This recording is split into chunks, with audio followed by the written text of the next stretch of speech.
أشهد أن لا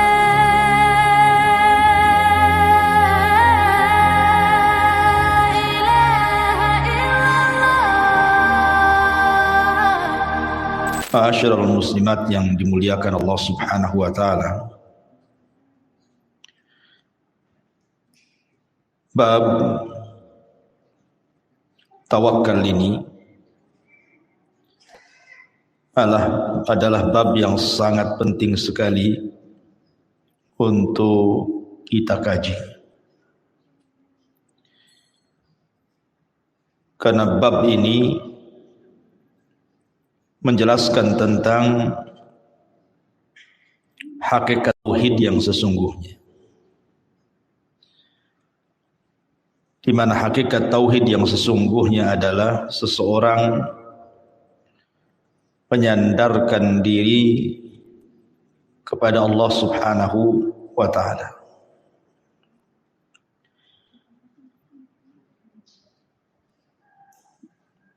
Di sini muallif rahimahullahu taala membawakan beberapa dalil dari ayat-ayat dalam Al-Quran dan juga hadis-hadis Nabi sallallahu alaihi wasallam tentang pentingnya tawakal atau menyandarkan diri kepada Allah Subhanahu wa taala. Di antaranya beliau mencantumkan ayat qaulullah ta'ala wa 'alallahi fatawakkalu in kuntum mu'minin. Maka kepada Allah lah kalian bertawakal jika kalian betul-betul beriman. Ayat ini menunjukkan bahwa keimanan seseorang itu ditentukan dengan tawakal. Semakin kuat tawakalnya kepada Allah Azza wa Jal, berarti semakin kuat imannya kepada Allah. Semakin lemahnya tawakal dia kepada Allah, berarti semakin lemahnya imannya dia kepada Allah Subhanahu wa ta'ala.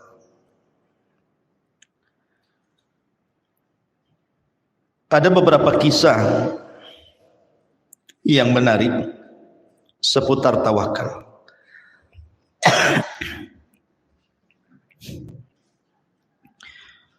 Namun sebelumnya kita akan mengetahui apa itu tawakal. Tawakal secara bahasa adalah al-i'timadu 'alal ghairi fi amrin ma. Seseorang menyandarkan kepada orang lain pada perkara tertentu. Itu secara bahasa. Adapun secara istilah, sidqu i'timadil qalbi 'ala Allah Ta'ala fisti jelabi al-masalihi wa daf'il madari min umuri dunya wal akhirah. Sidqu i'timadil qalbi, kejujuran penyandaran hati Allah kepada Allah di dalam meraih maslahah-maslahah dan juga mencegah madarat-madarat dari perkara-perkara dunia ataupun akhirat.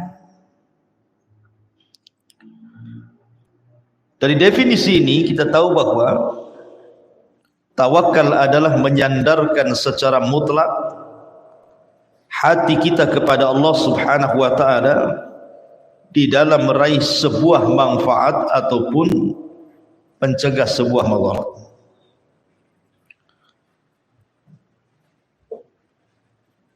Dahulu ada satu kisah yang cukup menarik. Ada ulama salaf namanya Hatim At-Tai, Hatim Al-Asam. Hatim Al-Asam ini adalah seorang alim, abid dan zahid. Orangnya alim, orangnya juga ahli ibadah, dan orangnya juga sangat zuhud. Dan itu sangat dikenal sampai ke telinga para penguasa. Hatim Al-Asam. Jadi suatu ketika Hatim Al-Asam ini ingin berangkat haji. Dia kumpulkan seluruh keluarganya, istrinya dan seluruh anak-anaknya, kemudian mengemukakan keinginannya bahwa dia ingin berangkat haji. Tapi seluruh keluarganya menolak dan mengatakan, kalau engkau berangkat, lalu siapa yang akan mencukupkan kehidupan kami di sini? Lah kebetulan Hatim Al-Asam ini memiliki anak perempuan yang salihah. Dari semua anak-anaknya, ada pula satu anak perempuannya yang sangat salihah. Ketika seluruh keluarganya khawatir dengan kehidupannya kalau ditinggal oleh Hatim Al-Asam, maka anak putrinya yang satu ini mengatakan, "Ya abi, idhab falasta birazik." Wahai ayahku, kalau engkau ingin berangkat haji, berangkat sana, karena engkau bukan zat pemberi rizki untuk kami.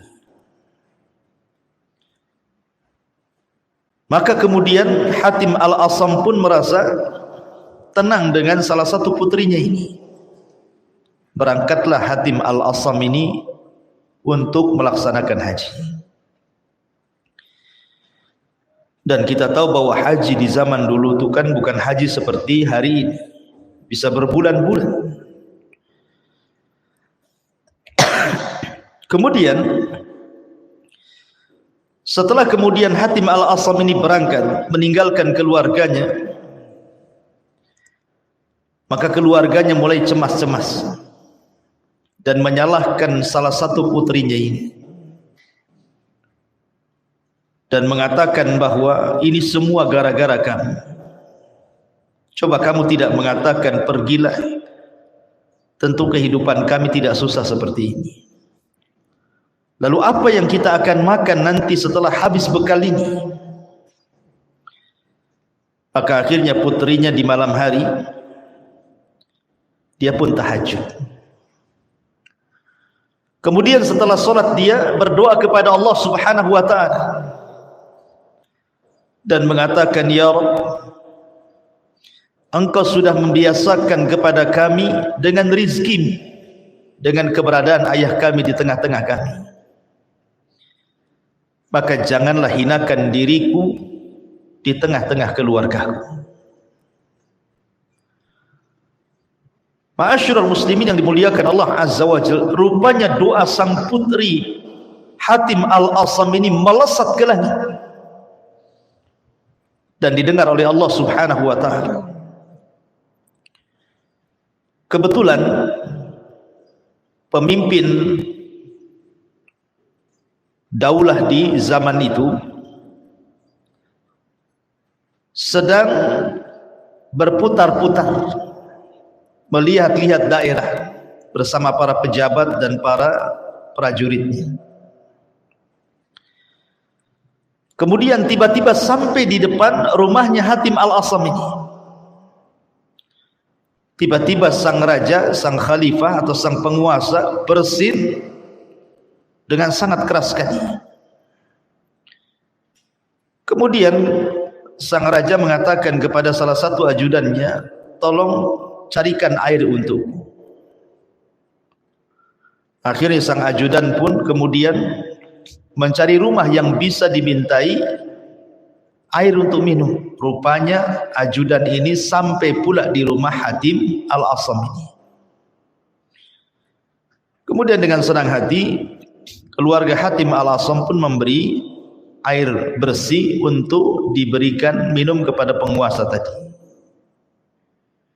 Setelah minum, subhanallah, tiba-tiba kemudian dia merasa segar, sehingga merasa heran minuman yang ia minum itu kok menyegarkan badannya. Akhirnya sang penguasa mengatakan, ini air dari mana kau ambil? Maka sang ajudan mengatakan, dari rumah yang katanya namanya adalah Hatim Al-Asam. Maka sang penguasa kemudian heran, apakah yang dimaksud Hatim Al-Asam adalah seorang abid yang masyhur, seorang ahli ibadah yang masyhur, seorang ahli zuhud yang masyhur. Maka orang-orang mengatakan, ya, dialah Hatim Al-Asam yang kau maksud. Maka sang penguasa mengatakan, kalau begitu di mana dia? Saya ingin berjumpa dengannya. Maka orang-orang di sekitarnya mengatakan, Hatim Al-Asam sedang pergi haji dan dia meninggalkan keluarganya. Maka tiba-tiba kemudian sang penguasa ini mengatakan kepada para ajudannya, para prajuritnya, sungguh karena dia sedang berangkat haji, maka kita harus memuliakan keluarganya. Kemudian sang penguasa pun mengeluarkan beberapa uang dinar, kemudian mengatakan, maka siapa yang mencintai diriku, kalian harus mengikuti apa yang kulakukan.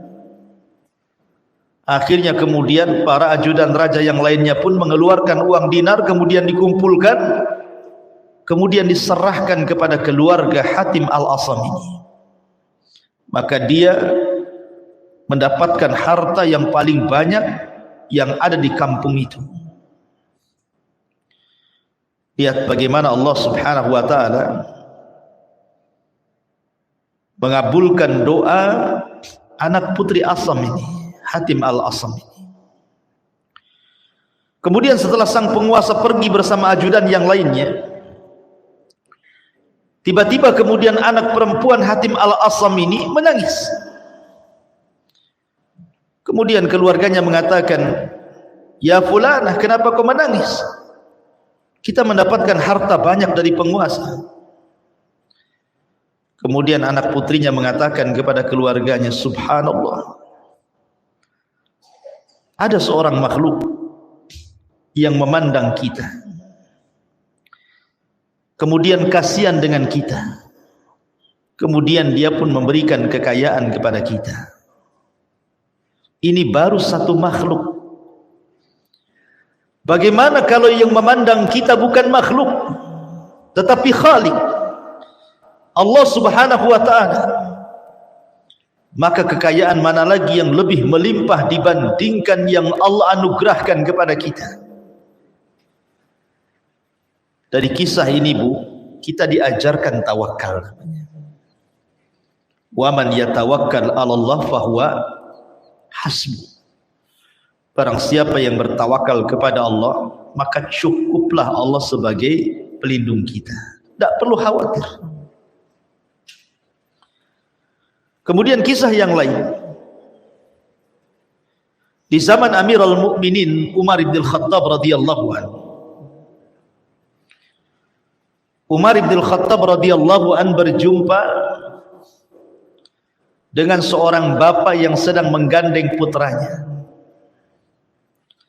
Umar pun heran, kenapa ada anak yang mirip sekali wajahnya dengan ayahnya. Mirip, kurang lebih fotokopiannya.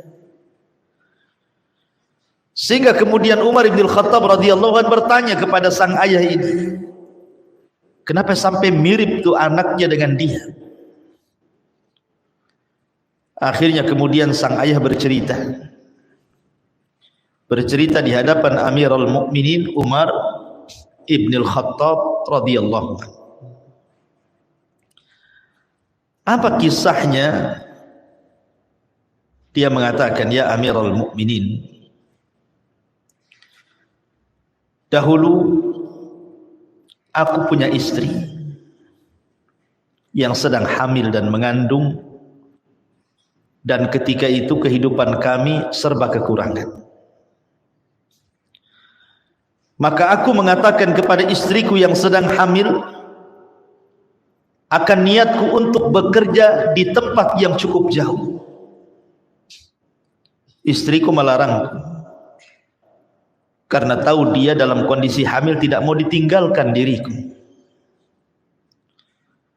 Maka akhirnya kemudian aku tenangkan istriku dan kuletakkan tanganku di perutnya. Dan aku katakan, ya Allah, astaudiukallah, aku titipkan anakku ini kepadamu ya Allah. Jadi sang ayah ini mengatakan kepada istri yang sedang hamil dan meletakkan tangannya dan mengatakan, ya Rabb, aku titipkan anakku yang ada di perut istriku kepada Allah. Kemudian dia pun pergi. Setelah kemudian beberapa bulan yang harusnya istrinya sudah melahirkan, dia pun pulang. Dan dia ingin menyaksikan kelahiran putranya. Tetapi sesampainya di rumah, tiba-tiba rumahnya penuh sesak dengan orang. Kemudian dia bertanya, ada apa ini? Maka kerabatnya mengatakan, istrimu sudah meninggal dunia.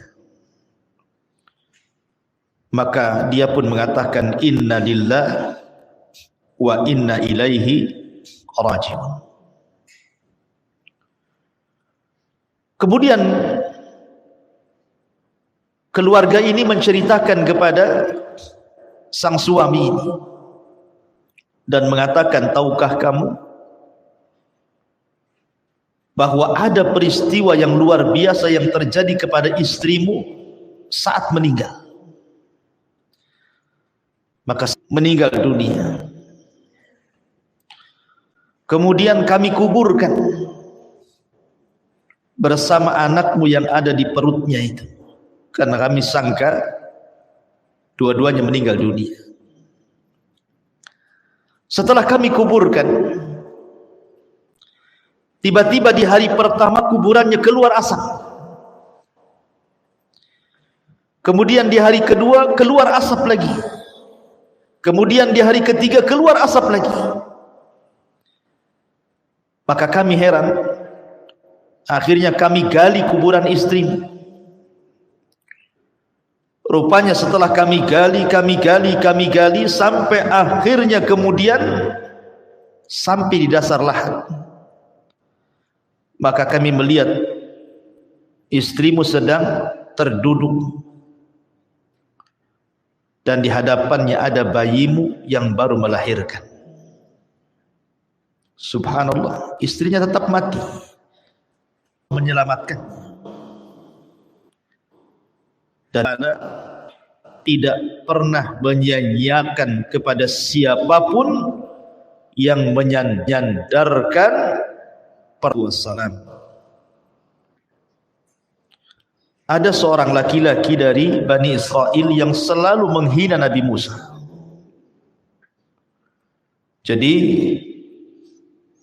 ada dengan ucapan yang maha menyakitkan Nabi Musa alaihi salatu wassalam dan mengatakan, kenapa mesti Musa yang jadi nabi? Kenapa mesti Musa yang bicara dengan Allah? Musa manusia, bukan malaikat. Akhirnya Musa pun emosi. Namanya manusia juga Nabi Musa itu, bukan malaikat, emosi juga. Marah dia. Akhirnya dia berdoa kepada Allah Subhanahu wa taala. Kemudian Allah mengatakan, ya Musa, engkau tidak tinggal perintahkan gunung timpakan kepada orang yang mengolok-olok kamu,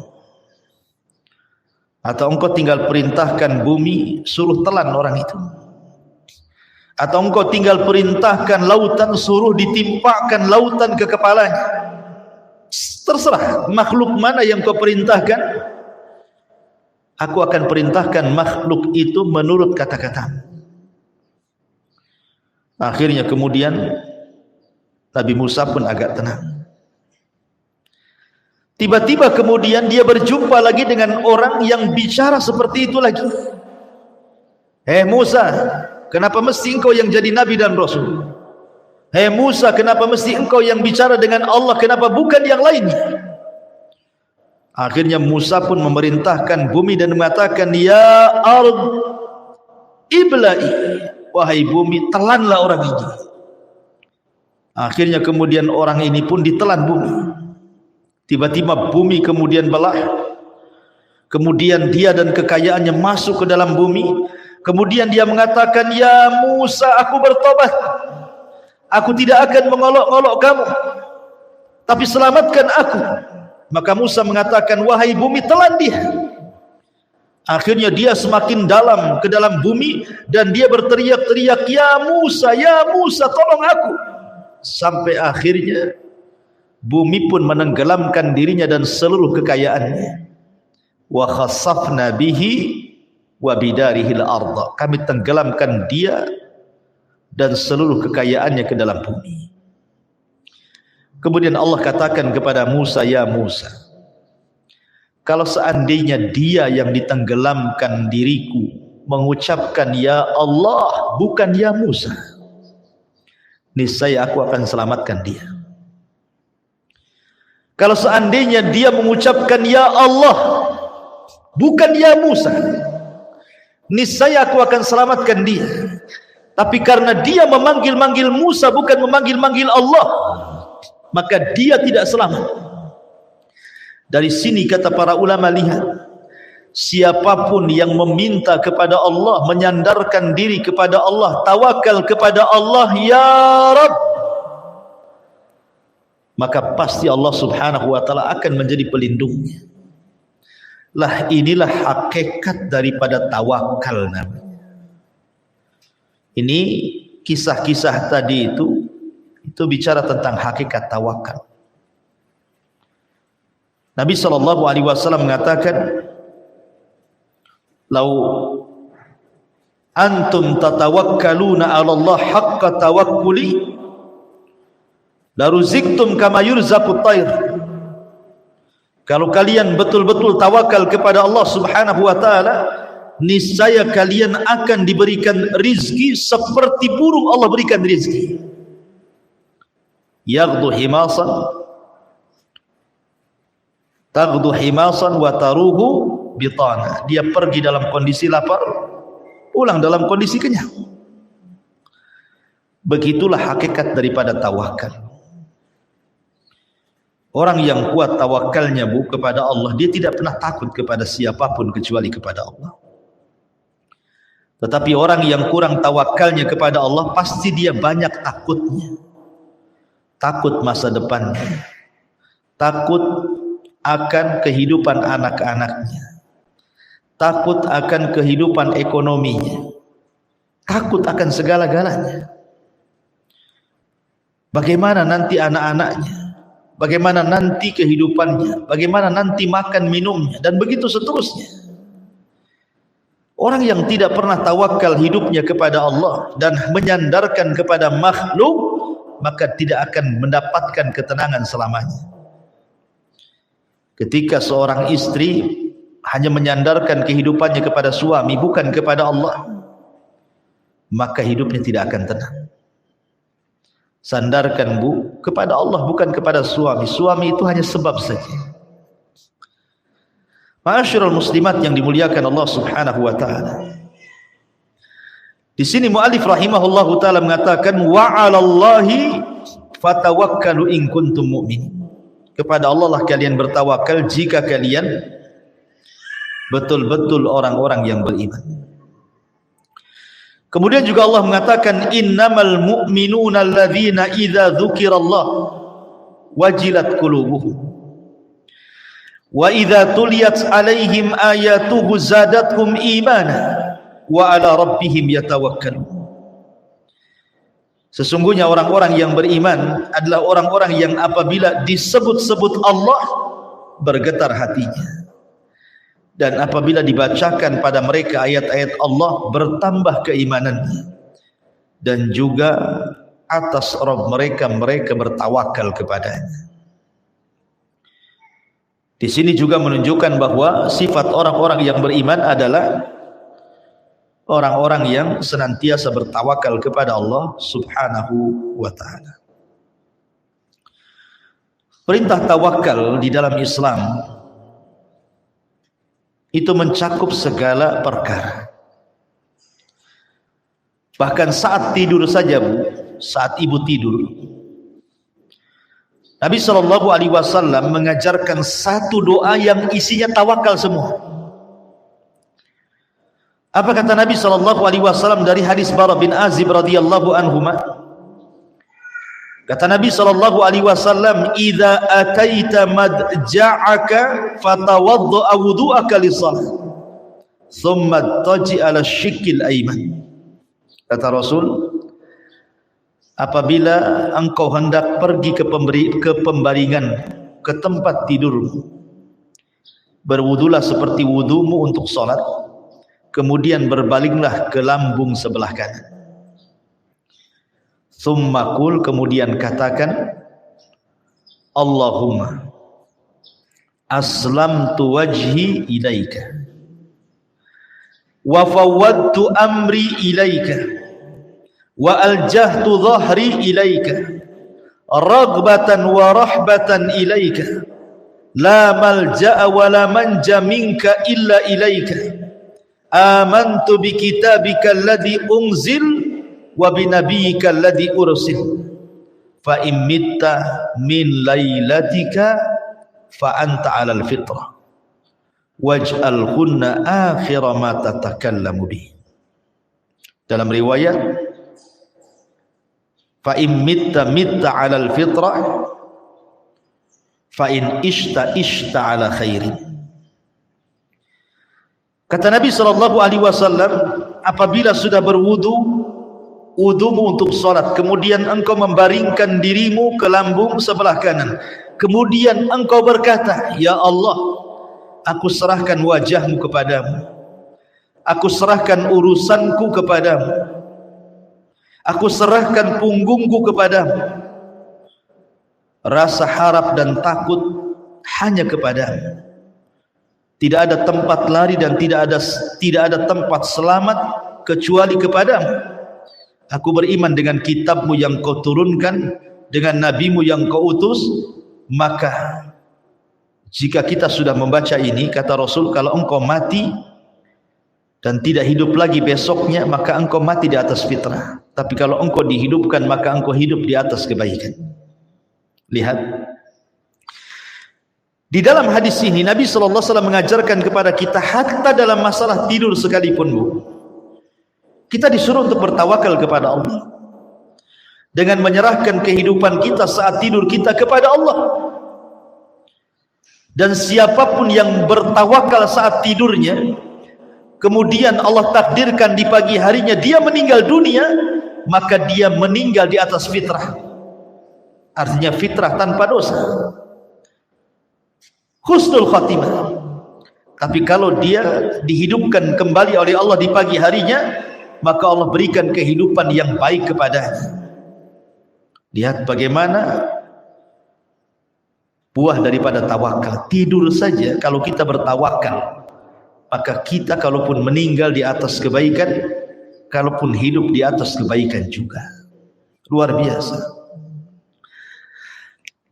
Termasuk juga kalau kita keluar rumah, kata Nabi SAW, "Idza kharaja ar-rajulu min baitihi faqala bismillah tawakkaltu 'ala Allah, la haula wala quwata illa billah."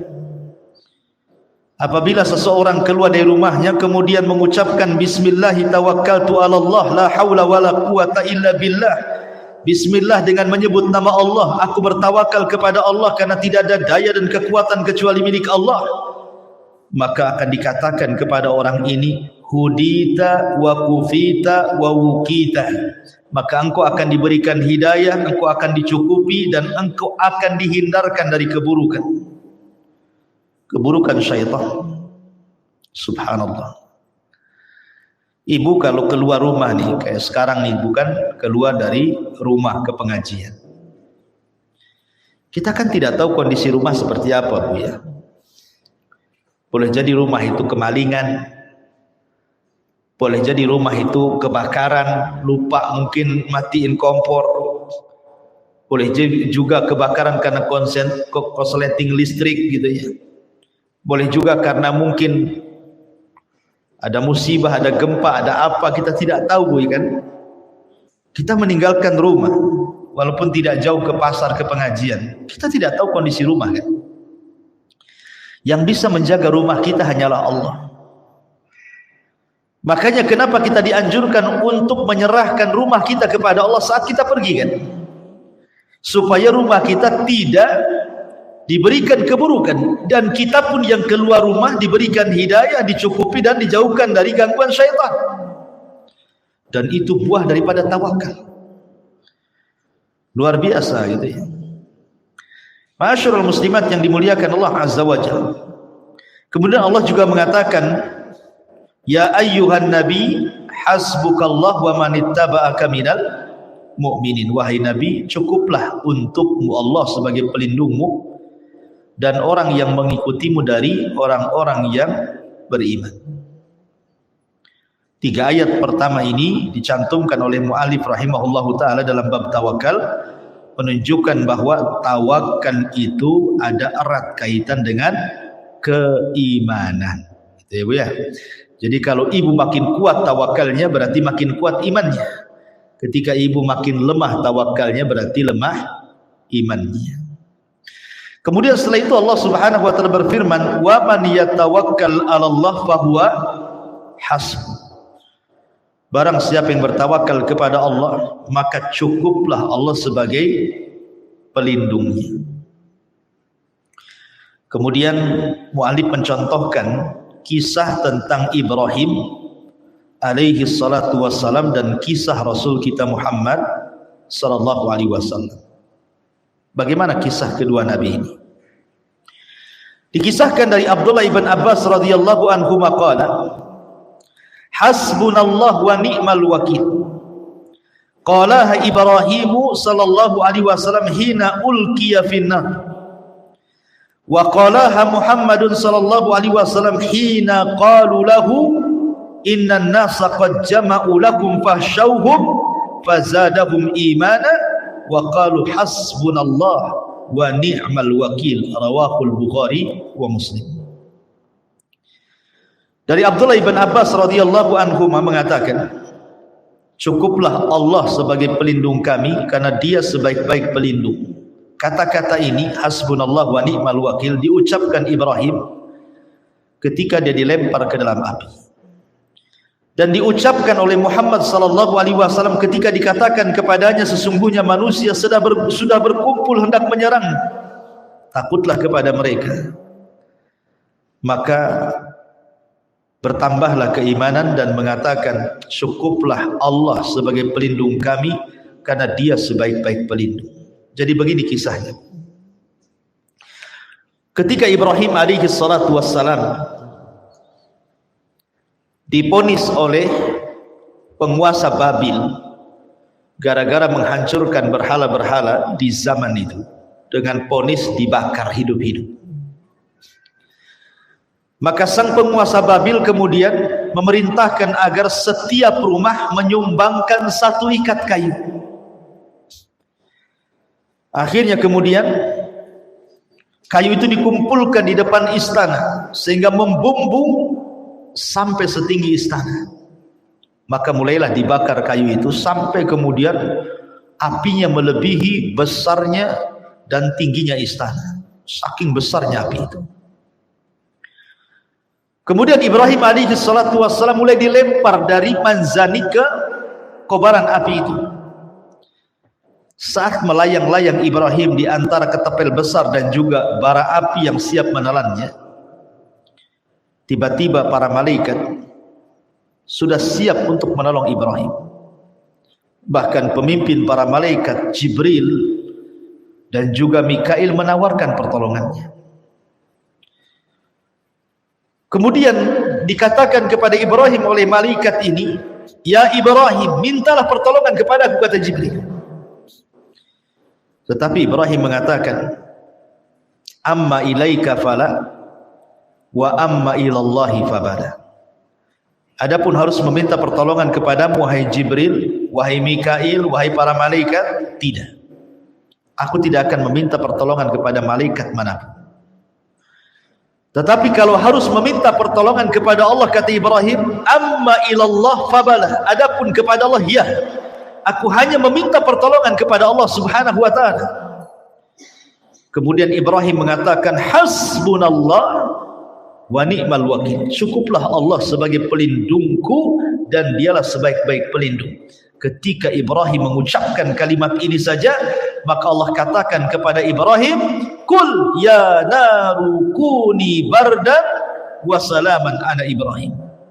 Ya Ibrahim, katakan kepada api, wahai api, jadilah dingin, selamatkan Ibrahim. Jadilah dingin, selamatkan Ibrahim. Akhirnya kemudian setelah api menelan Ibrahim, ada yang mengatakan 3 hari, ada yang mengatakan 40 hari, wallahu a'lam.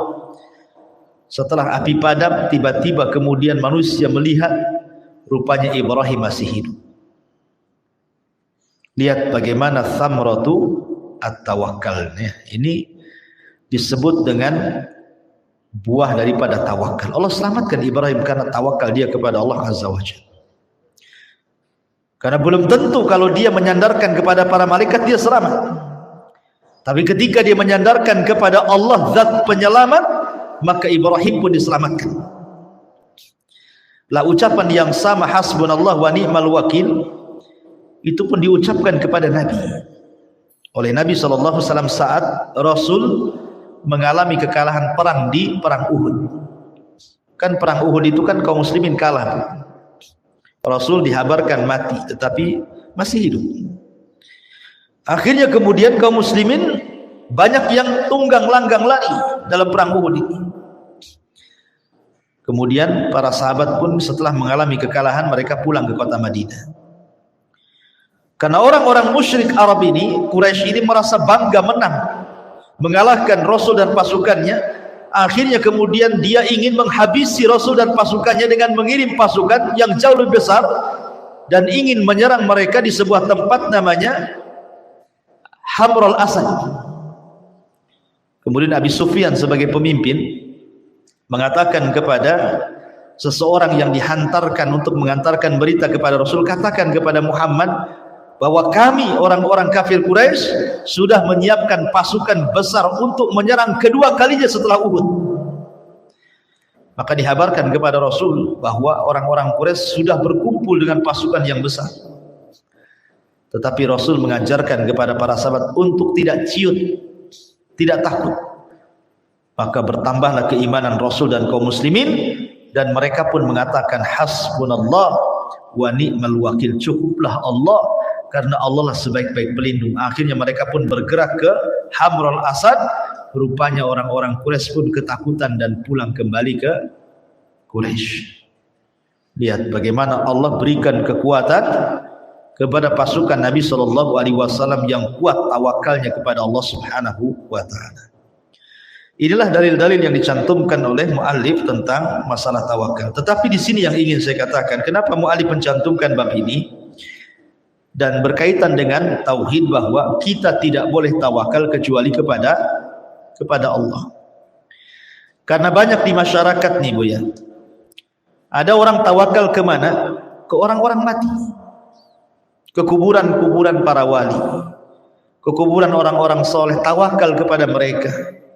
Datang ke kuburan berziarah itu bukan untuk mengingat kematian atau berdoa Bu ya, malah minta di situ, minta sesuatu kepada yang ada di kuburan, minta rizki, minta jodoh, minta usahanya dilancarkan, minta jabatannya dinaikkan, dan begitu seterusnya. Ini tawakal syirik namanya. Tidak boleh bertawakal kepada selain Allah. Makanya Rasul mengajarkan kepada Mu'adz bin Jabal radhiyallahu an, idza sa'alta fas'al, kepada Mu'adz, idza sa'alta fas'alillah wa idza sta'anta fasta'in billah. Kalau minta, mintalah kepada Allah. Kalau minta pertolongan, mintalah pertolongan kepada Allah. Jangan kepada kuburan, jangan kepada makhluk yang tidak sanggup memberikan apapun. Dahulu ada seorang alim, seorang ulama. Dia mengarang kitab tafsir dengan catatan tangannya. Setelah selesai, dia mencatat dengan tangannya kitab tafsir ini.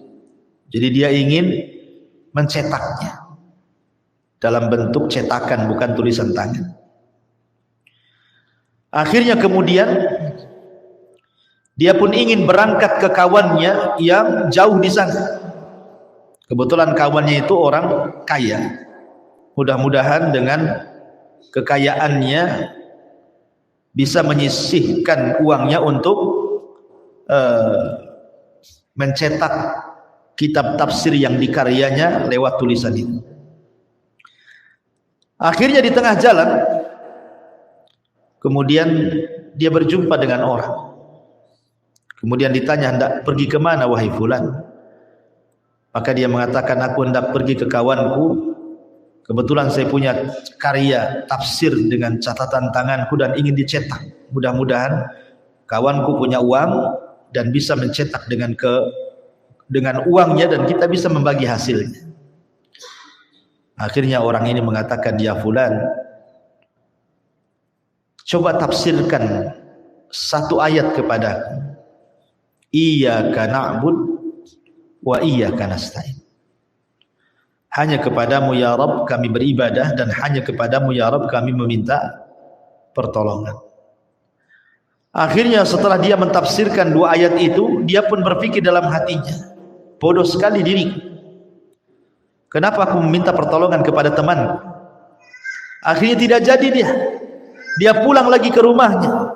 Dia berdoa kepada Allah Azza wa Jalla, mudah-mudahan Allah Subhanahu wa taala mengirimkan kepadanya orang yang mau mencetak kitabnya.